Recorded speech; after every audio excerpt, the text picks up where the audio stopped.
All right, welcome to lesson 8.3, pretty much the last lesson that we are covering in Unit 8. So remember, Unit 8 is all about the characteristics of rational functions, meaning what their graphs look like, how they behave, and things of that nature. Unit 9 will actually get into solving equations using rationals. So this is kind of the last lesson that we've got here. And this is over what's known as oblique asymptotes, okay? Now, I might recommend just pausing the video and reading all of this, but I am going to do a quick synopsis, just a quick synopsis, because this is important, and I do want to make sure it's said, okay? Recall that when the degree of the numerator is greater than the degree of the denominator, we say that there's no horizontal asymptote. But there is some kind of asymptote is the thing. So if your degree of the numerator is one more than the degree of the denominator, then it's going to have an oblique asymptote, which we also will call slant asymptote, okay? These words are interchangeable. They kind of mean the same thing, as the word oblique means neither parallel nor perpendicular, right? So if this is parallel and that's perpendicular, well, if this is my line, then oblique is something like this, right? That's not parallel, it's not perpendicular. So we could say it is slanted, yeah? The way we're going to do this to find this equation is by using polynomial long division. Oh yeah, that stuff from Unit 6, remember? So that's going to come back into play, and that's going to be how we find our slant asymptote. And then this last little piece is a little bit more just for fun. We're not going to work a lot with these, but if you have a numerator higher than the degree of the denominator by more than 1, then we're just going to generalize this and call this a curvilinear asymptote, okay? So it's not going to be a slanted line. It's actually going to be a different kind of curve.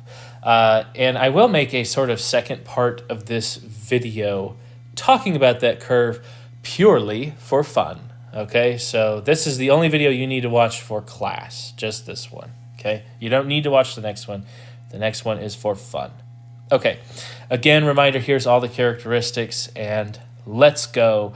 I'm only going to work one example, and that's all I need, okay?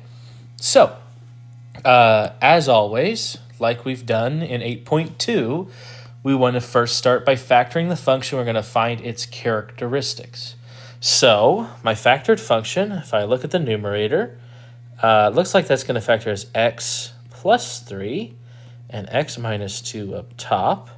And then this is being divided by x plus 2.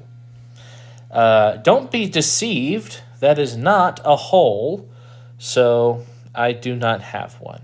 Okay, there are not any wholes here. It would be a whole if that was plus 2, but it is not. It is minus 2. Okay, let's find our x-intercepts. Remember, I kind of told you could shortcut this by setting the numerator equal to 0. So if you set x plus 3 and x minus 2 equal to 0, then your the values negative 3 will make it go to 0, so I'll have a point at negative 3, 0, and 2. So I actually have two x-intercepts here. Negative 3 comes 0, and 2 comes 0. So I'm going to go ahead and plot those points, like so, just to get them out of the way. Y-intercept, we plug in 0 for x. So I might come up here and say that that's 0 squared plus 0 minus 6 over 0 plus 2. That's just negative 6 over 2, which is negative 3. So my y-intercept is at 0, comma, negative 3, and I will plot that. Ooh, what is this thing going to look like? And then as for vertical asymptotes, same old, set q of x equal to 0. Right, set the denominator equal to 0, minding out the wholes, right? Be careful of wholes because those will overwrite your verticals. And I'll see that if I set x plus 2 equal to 0, the vertical asymptote should be x equals negative 2. And so I can draw a vertical asymptote like so right here. Make sure you can see that. All right, and now for the fun. To find the slant asymptote, here's what it's going to look like, okay? It's an asymptote, so we're going to use a dotted line, but it's slanted, meaning it's not going to be vertical or horizontal. It's going to be at some angle. Yeah, it's going to be like, it's kind of like a linear equation. In fact, it's not just kind of like, it is a linear equation. The question is, how do I find this linear equation that the asymptote is, right? What is this thing approaching? And as I said earlier, the answer lies in long division. So here we go. X squared plus x minus 6 is in the numerator, and I'm dividing by x plus 2. And so now I will do polynomial long division. X times x is x squared. And so if I do x plus 2 times x, that's x squared plus 2x. I will subtract that. That's gone. X minus 2x is negative x minus 6. X times negative 1 is a negative x minus 2. And then I will subtract this. That's gone. That's negative 6 minus negative 2 is negative 4. And so that's my remainder. So I say minus 4 over x plus 2. Now, the equation of the slant asymptote is going to be that function you found, the quotient up here, except we don't include the remainder. Okay? So the slant asymptote equation is going to be y equals, and my quotient up there that I circled in blue is x minus 1. That is the equation of the slant asymptote. You do not need to account for the remainder. And you might be saying, why, Mr. Spake? Why would you not do that? I'm going to talk about that in part 2, the fun video. So if you want to know why, either ask me in class or watch the next video, okay? But I just want to show you how this works. So let's now plot this line, and I do want you to be accurate, okay? Look at this. This is y equals mx plus b. That's what that is. So you better have a y-intercept, and your slope needs to be 1. Yeah, because it's 1x. So up 1 over 1, up 1 over 1.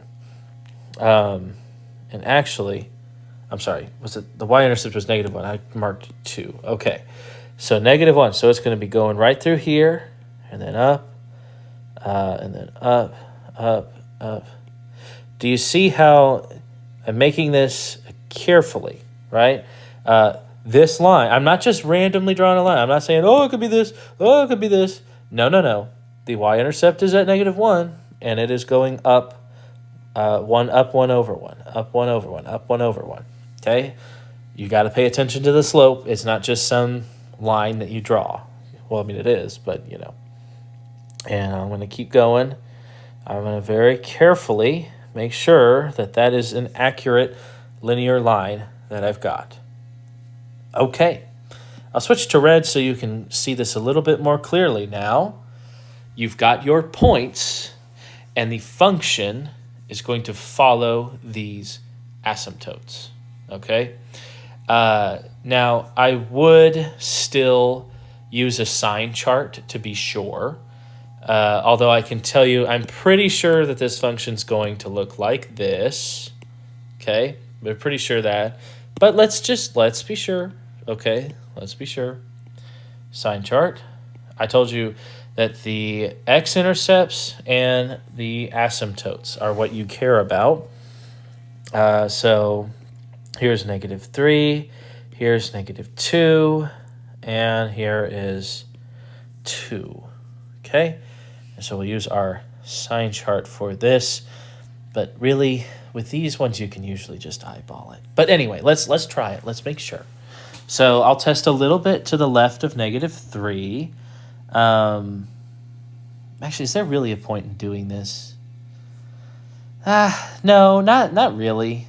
Now, Not given where my x-intercepts are, because the thing is, I very much doubt that this function is going to do this, and it is probably going to be reflected, so it probably wouldn't do that. I'm sorry, I'm rambling. Let's just test it. Just suck it up. Test it. So let's plug in -4.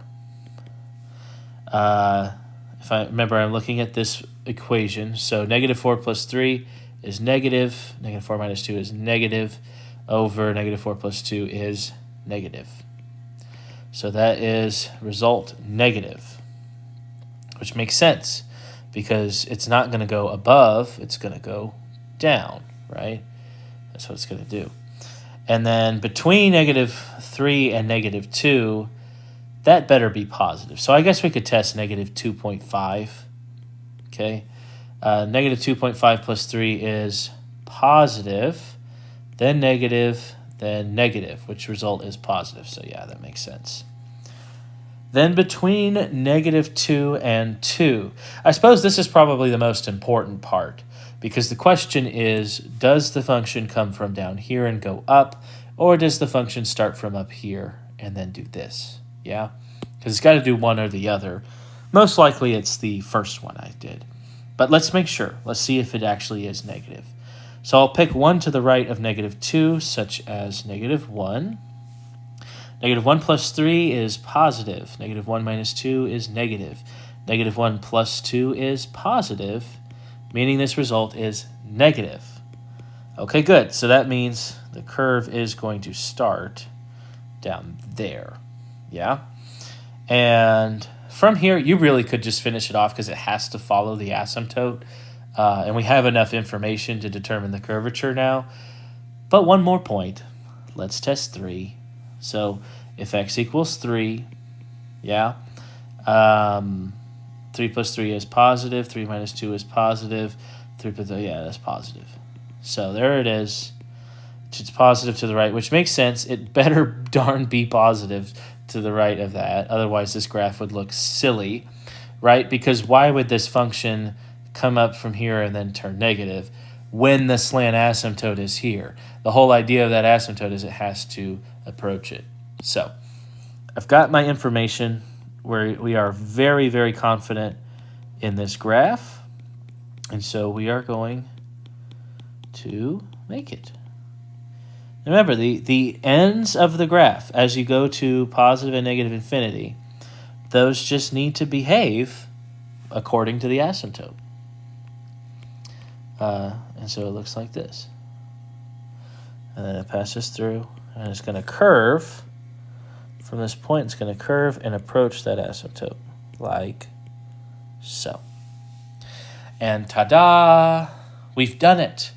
We have our slant asymptote. We have graphed the last type of rational function we're really going to be seeing here.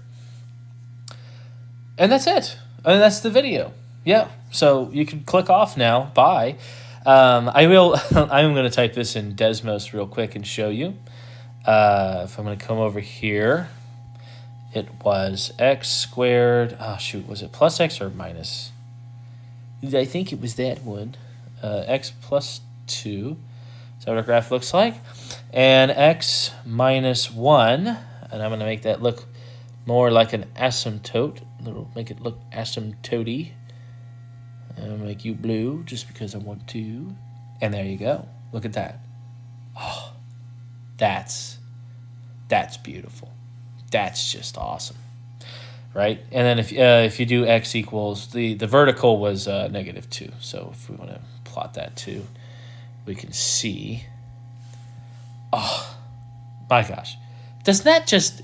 Look at the symmetry. Look at that. That's just beautiful. Oh, and look at those. Oh my God. I am just enamored with this function. This is just so wonderful. Okay, well, that is it for the video. I hope you enjoyed. Notice it's most of the same information, right? All that's really new is that you have to use polynomial long division to find the slant asymptote. And be careful with this. You don't need your remainder, okay? That's not part of the slant asymptote equation. And then you just Draw your slant asymptote according to whatever this line is. Finished.